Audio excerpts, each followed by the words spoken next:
Hi everyone! For those of you who are back here after the previous video, I'm glad you are because today's video is rather interesting to say the least.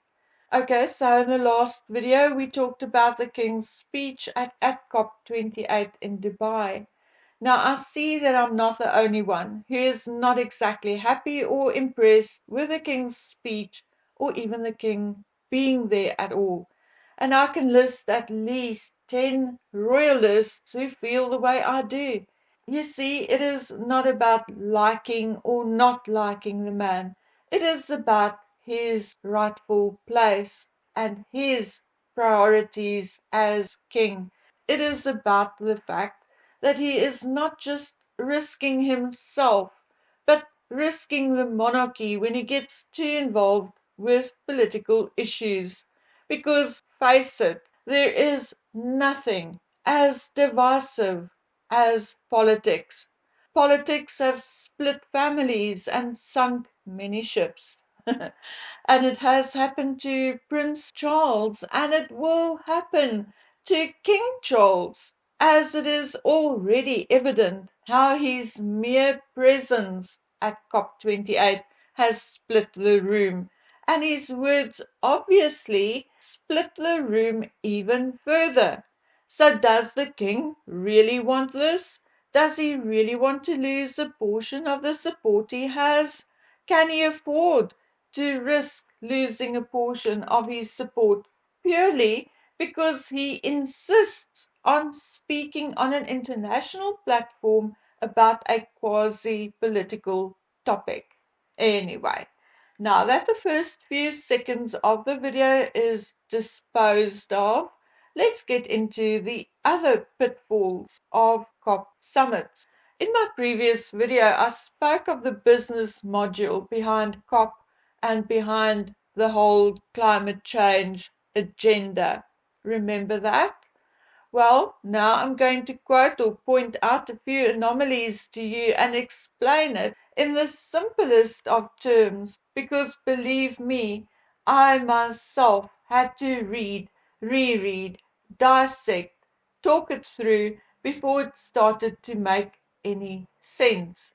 I think we here in South Africa may have a good idea, maybe better than most, what it costs to change from coal-generated electricity, which I think is about 90%, if not more, of our national energy grid.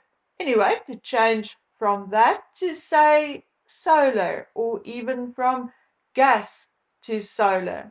Yes, a solar geyser will cost anything from 8,000 Rand to 20,000, unless, of course, you think you can make do with one of those little camping systems.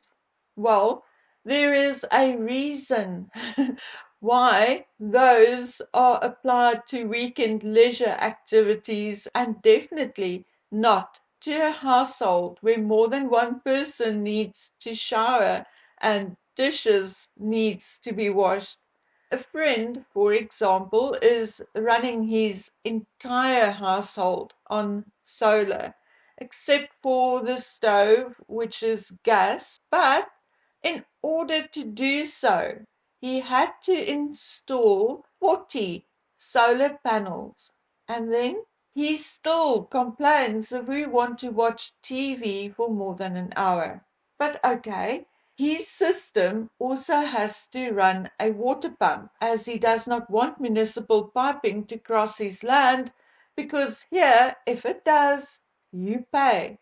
But I have never bothered to get anyone out to assess my particular household to determine how many panels and batteries we will need, my family will need. But let's say 10. Well, a 550-watt solar panel can cost you in the region of 3,200 Rand. So, 10 of them, well, you can do the mathematics. And that, my dears, is without the battery, without the inverter and installation. Yes, I'm looking at a package deal here as we speak, consisting out of 6 550-watt panels, a 48-volt battery, and a 5.5 kilowatt inverter, all for 47,000 Rand. And of course, installation is excluded. It's not something every household can just get at a whim, or then they have to borrow the money, often against their home loan at a relatively high rate of interest. But who ultimately benefits, or who benefits immediately? The real immediate benefits, or benefactors, or people benefiting from it, are the manufacturers of the panels, the manufacturers of the lithium batteries, the manufacturers of the inverters. Hey guys, with our load shedding here in South Africa, those guys, the manufacturers, the importers, the retailers, the distributors, and the installers are doing good business. And the better they do, the more tax they pay, and government benefits, while the consumer is just a little bit more in debt. Okay, so it is easy to understand that side of the business and financial impact on people and the economy. But there is far more to it than that. I mean, everywhere they are preaching net zero by 2030, and some are saying net zero by 2050. Now, I would really like some bright spark to stand up and explain to stupid old me exactly what net zero means. And personally, I am waiting with bated breath for someone to come up with a proper alternative for petroleum products and oil. We assume that it is common knowledge that plastic is made from petroleum products. But a study had shown that 72% of the American public, at least, do not know that. Now, excluding gasoline, jet fuel, and propane, etc., here are a list of everyday products also needing oil or petroleum products to even exist: floor wax, grease, basketballs, upholstery, solvents, shoe polish, bicycle tires, putty, pantyhose, epoxy paint, toilet seats, candles, roofing, water pipes, hand lotion, tents, shaving cream. Honestly, folks, I do not have all day to read it all. The list is long. So what? What determines crude oil prices? Simple, very simple. Supply and demand. Now we already know the demand is great, but who are the biggest suppliers of crude oil? According to Wikipedia, and I'm not going to bother arguing with them right now, the top three are United States, Russia, and Saudi Arabia. But how about the top 10? United States, Saudi Arabia, Russia, Canada, Iraq, China, United Arab Emirates, Iran, Brazil, and Kuwait. Okay, now listen up, because we are indeed getting closer to the interesting part. During this COP28 summit, United Arab Emirates President Sheikh Mohammed bin Zayed Al Nahyan announced a $30 billion climate fund, and the aim is to raise $250 billion in investments. They named the fund Altera, which will work in collaboration with, amongst others, BlackRock.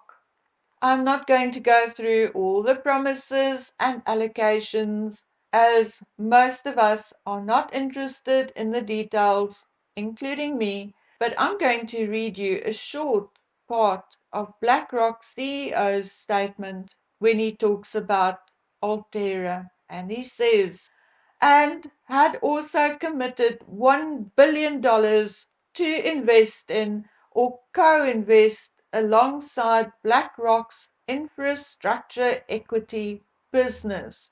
Now, please, friends, don't get bored yet. I'll pull it together for you very soon, I promise. Altera was established by Lunate, Lunate, an Abu Dhabi-based alternative investment manager, and Lunate is owned by its senior management and Chimera Investments LLC, which is part of a business empire overseen by Sheikh Tahnoon bin Said Al Nahyan, the United Arab Emirates security advisor and the president's brother.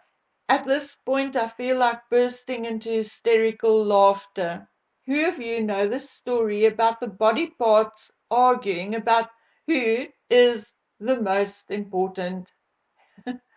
Yes, I'm not going to tell the whole story, but if you dig long enough and deep enough, you will discover that it is indeed the butthole. Because if he goes on strike and closes up, the rest of the body is in shit. And that is exactly what we have here.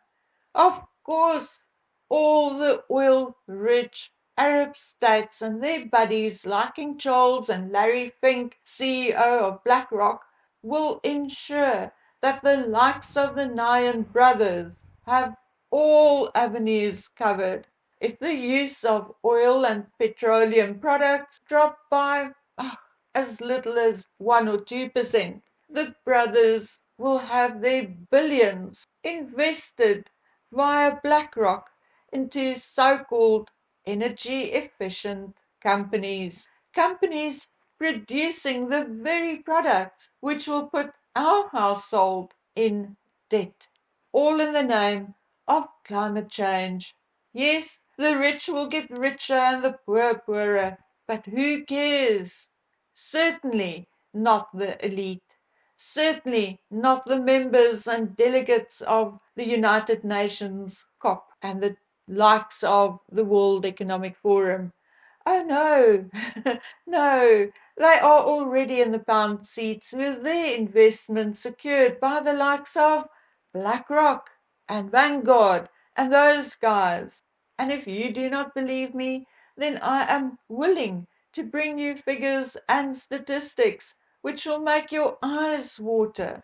But I think, like me, your heads are already spinning. So we'll leave that for a later video. But seeing that our original commentary concerned King Charles's attendance at the COP28 summit, maybe the British should ask Mr. Sunak who exactly agreed, who voted for him to pledge £1.6 billion in funding at the climate summit.